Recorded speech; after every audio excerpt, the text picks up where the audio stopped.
না আপনাদের কাছে অনুরোধ করি যারা চ্যানেলে নতুন আছেন ভিডিওটিতে একটি লাইক দিন, চ্যানেলটি অবশ্যই সাবস্ক্রাইব করবেন, কারণ এরকম আপডেট সকল ভিডিও পেতে যেগুলো অবশ্যই আপনাদের জন্য কার্যকারিত হবে বলে আমি ইনশাল্লাহ মনে করছি।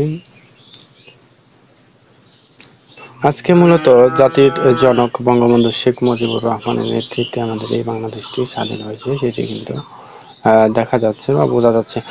তো অনেক শহীদদের রক্তের বিনিময়ে আমরা অর্জন করেছি এই স্বাধীনতা, যে স্বাধীনতার কারণে আজ বাংলাদেশে সকলেই কিন্তু সুন্দরভাবে সুষ্ঠুভাবে কিন্তু জীবনযাপন করতে পারছে। আপনারা যদি দেখেন 1971 সালের পরবর্তী বা আগের যে সকল বিষয়গুলো রয়েছে সেগুলো কিন্তু একটু ওইদিকে যদি যান তাহলে দেখতে পারবেন অনেক ঘরবাড়ি লুটপাট, আগুন এবং যে সকল হানাহানির ঘটনা ছিল এখন কিন্তু সেটি বর্তমান বাংলাদেশে নেই। কি কারণে নেই? এই 1971 সালের যুদ্ধের পরবর্তী এই বিষয়টি নিয়ে কিন্তু এটি এখন স্থগিত বা সেটি আর নেই বলেই চলে।